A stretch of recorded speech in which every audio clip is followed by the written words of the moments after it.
Greetings, comic friends. It is Wednesday, so we're doing TGIW. Thank God it is Wednesday. New comic book day, the best day of the week. It was a heck of a week. Mainly because if you remember last week, there were 4 books that were shorted, and I got those 4 this week. On top of that, it was also not as big a week as last week, but it was healthy. So there were 11 books for this week, and then 4 from last week.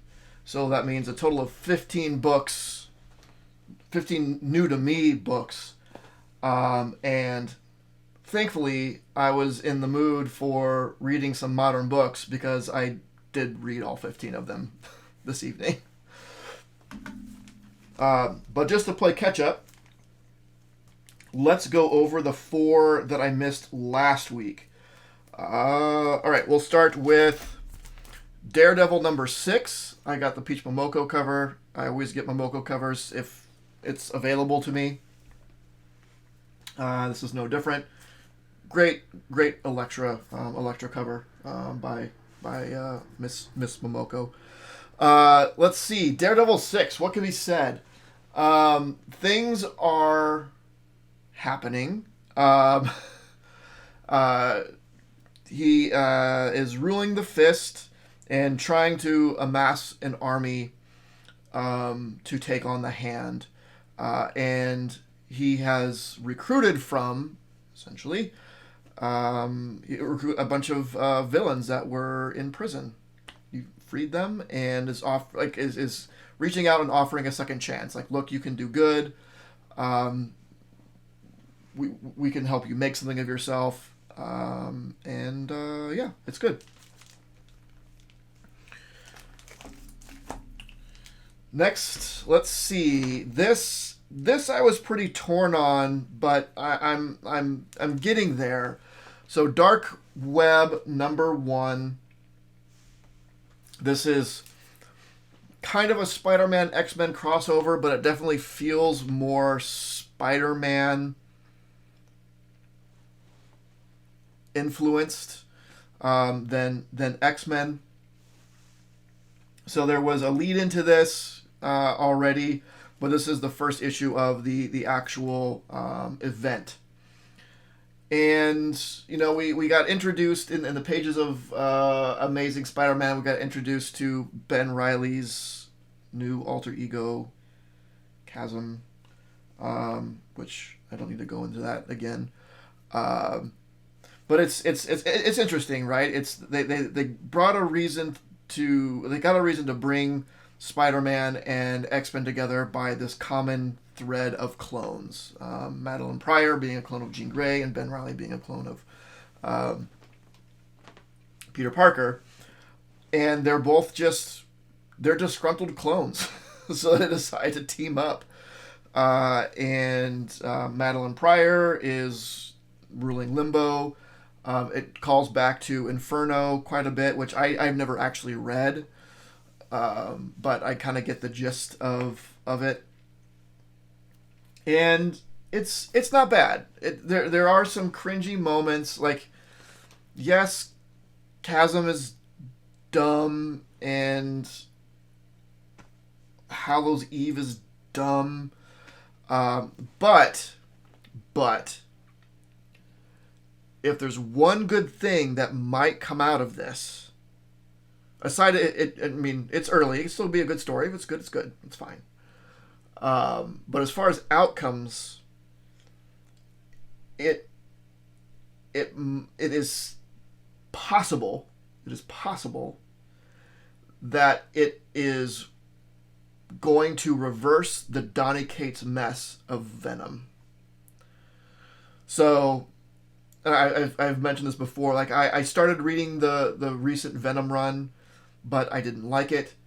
At no fault to the current creators, but the mess that Donny Cates left Venom in for them to have to sort of scrape up something, and it wasn't enough to make something interesting. He ruined Venom. This might reverse it. So we might get Venom back to being readable. So Now we just need to undo what he's done to Hulk. And this is going to be a whole new like uh, um, thing for Marvel. Like, we need to bring in writers to undo Donny Cates. Like, what have we created? We've created a monster. Now we have to bring in creators to undo all the Donny Cates crap that he's done. Please do. Please do.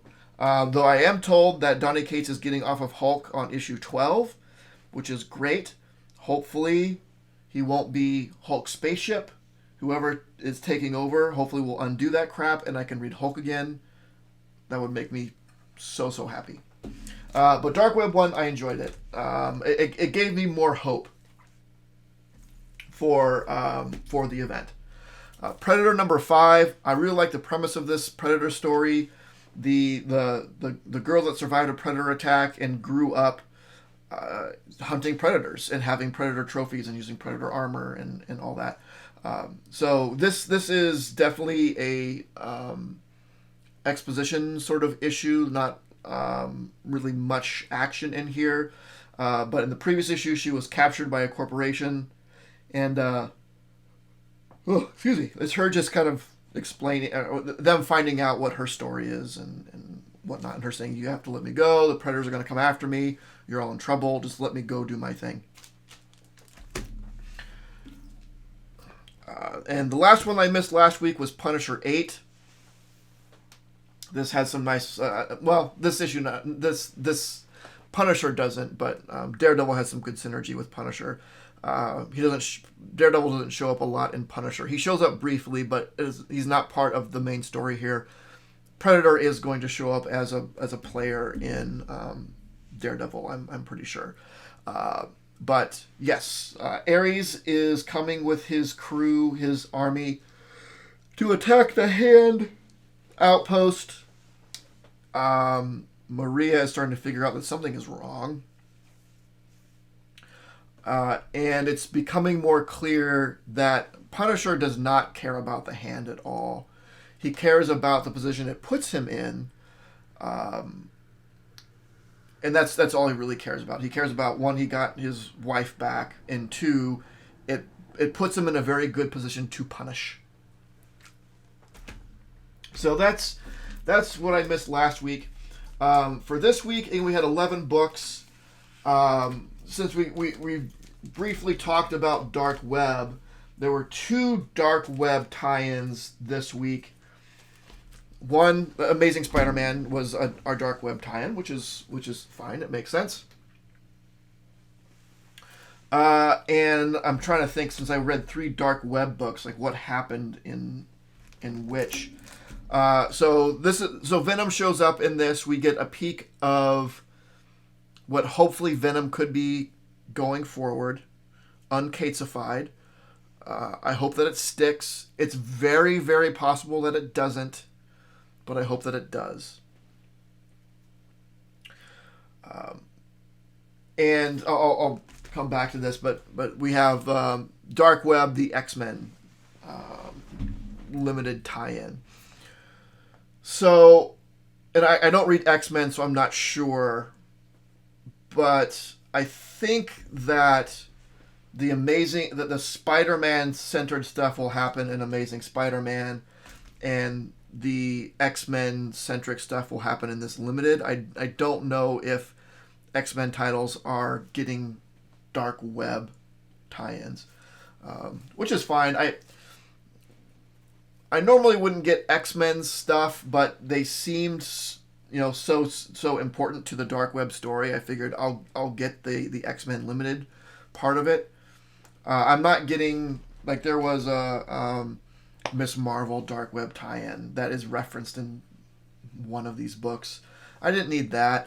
I'll probably get the Venom issues that tie into it, because it's, he's so Spider-Man centered.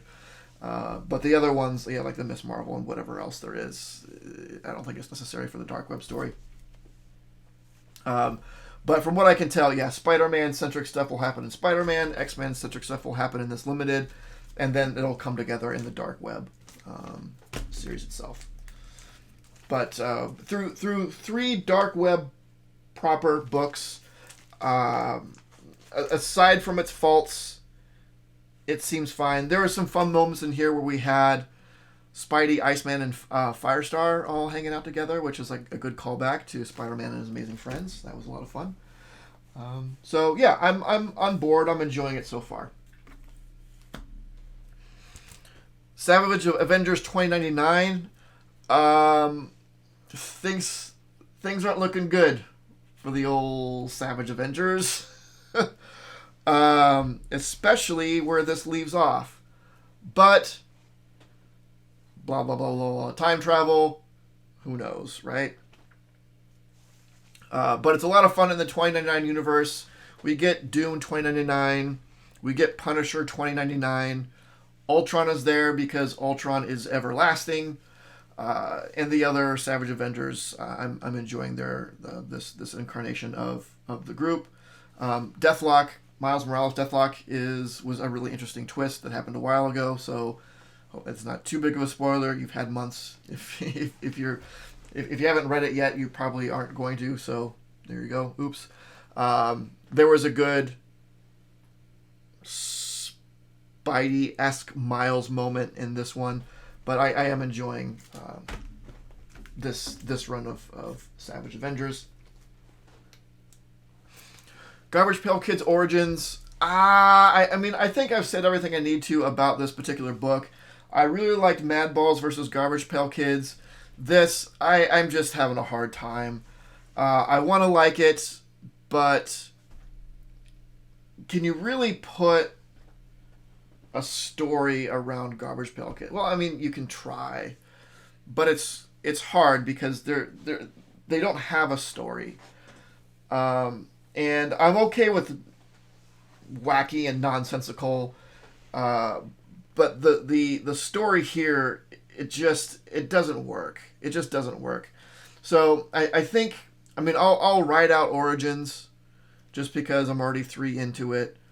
But I think I'm going to stop with the Garbage Pail Kids books after this. Because I think there's a Garbage Pail Kids Madballs 2 coming out. I'll probably pass on it. I've had the first Garbage Pail Kids Madballs gave me my fill of nostalgia. I think that's satisfied. I'd rather fill my Garbage Pail Kids nostalgia in other ways. Like with, they're still coming out with cards again, right? That's probably a better way to scratch that itch. Not even that there's actually an itch there, but if I wanted to enjoy Garbage Pail Kids again, I don't think the comics are doing it for me, unfortunately. Planet Hulk World Breaker #2. So in the previous issue, this is in the future. It's back on Sakaar. We don't have a whole lot of background of why all these Hulks are back on Sakaar. It hasn't really gotten to that yet. Hopefully it will at some point. But a lot of Hulks are on Sakaar. The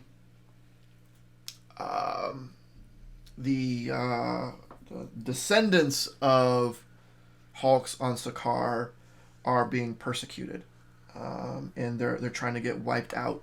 The ruling class is trying to wipe them out, and the call is put out to Hulks to help them. It is good. It is good. There's an interesting cliffhanger at the end. A number of interesting things happen in it. So yeah, I enjoy that. Another Bad Idea book came out. They're All Terrible #1. This is another Matt Kindt authored book. I think was Orc Island by Matt Kindt too. I don't remember. So this was good. It is mostly set up. It is on another planet, very fantasy-esque planet. We get the notion of some sort of war happened, and there was a group of people that were very integral in winning that war, but they were kind of left out of the spoils, and they're a very barbaric group.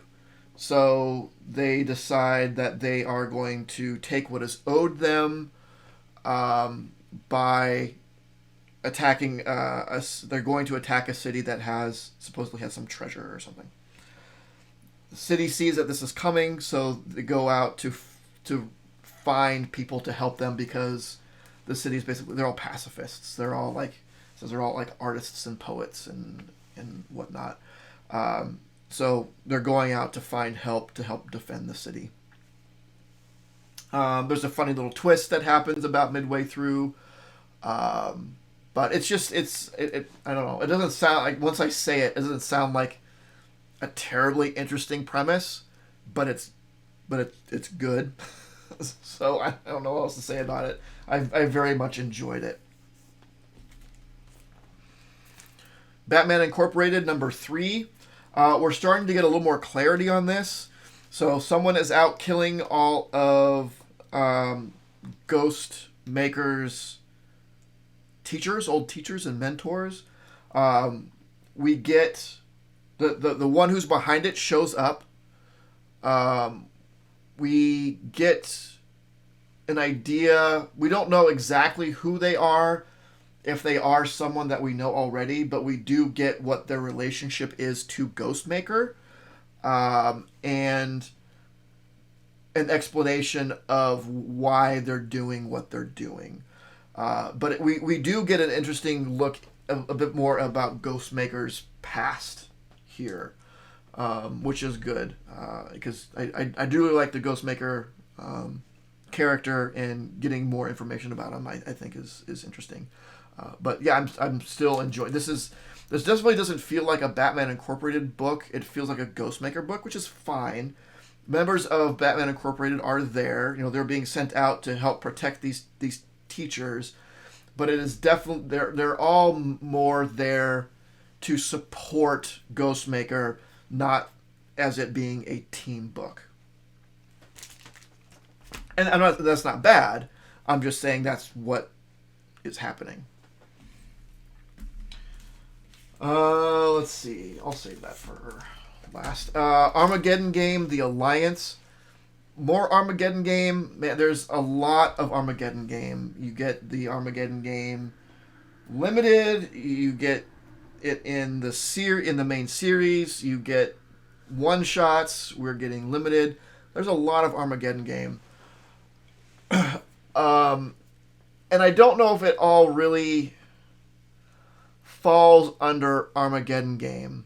Like this issue, for example, doesn't really have anything to do with Armageddon Game. I will say it's good. It's a very good Casey Jones story. A very, very good Casey Jones story. The Punk Frogs are there, as you can tell from the cover. But this doesn't have anything to do with Armageddon Game at all. It might be briefly mentioned, and there's some slight reference to things going on in the Armageddon Game storyline. But really, this is more about Casey Jones and the Punk Frogs. It's more of a Mutant Town story than anything. It doesn't really add to the Armageddon Game story itself. But it's good. So I'm not upset about it, because if it's good, it's good. If I enjoyed it, I enjoyed it. And then I did.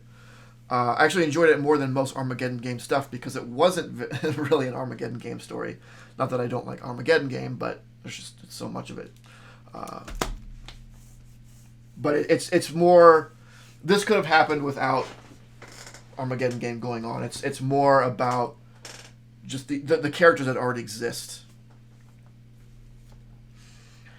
Deadpool #2. Again, the peach cover. This is a beautiful, beautiful peach Deadpool cover.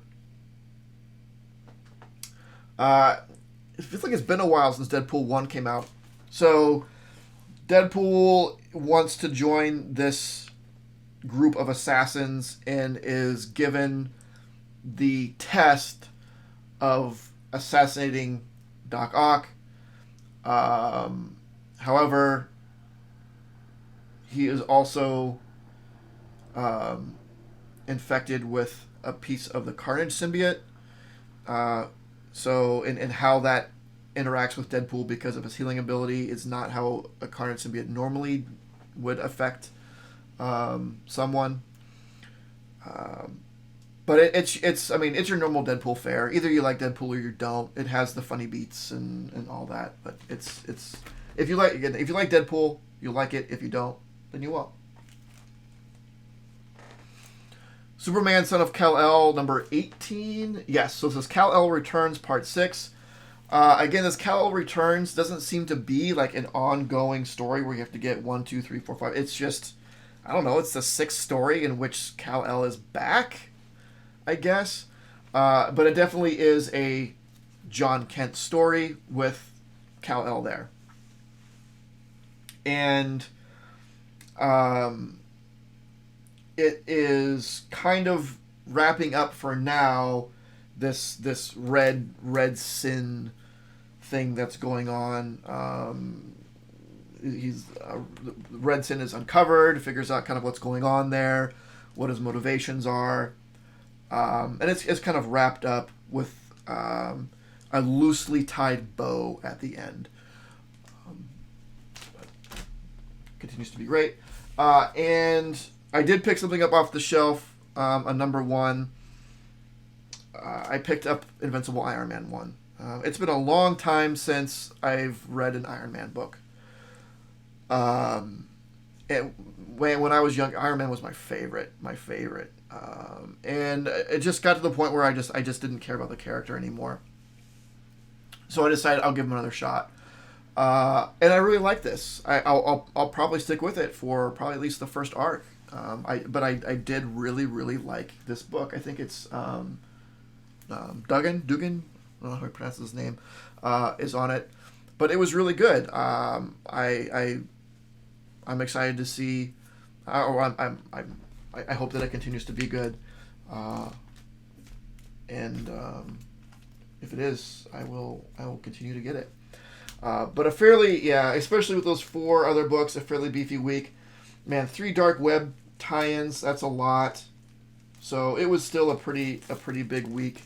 Not as bad as last week, but pretty big. There were some other things that I had picked up. The Trade of the Closet. I had picked up issue 1 and enjoyed it, but didn't get the individual issues. This is one of those, you know what? I like the first issue. Great. I'll wait for the trade. I waited for the trade. Here it is. I am doing that with some other books as well that I've gotten number 1s on. A number 2 of Hell to Pay came out. I really like the first issue of that. I'm waiting for the trade. Earth Divers, I'll get the trade. There are some other ones as well that for those especially those limited series independent titles, the trade is probably just the way to go. So I got that. And then and I always get these for better or worse, but the special edition of D&D books. So the Dragonlance Shadow of the Dragon Queen book came out in a beautiful, beautiful special edition cover. So I believe this is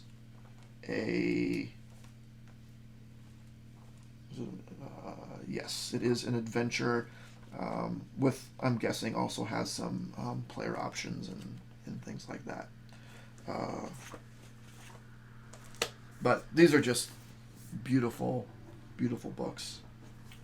So I do typically get these when they show up.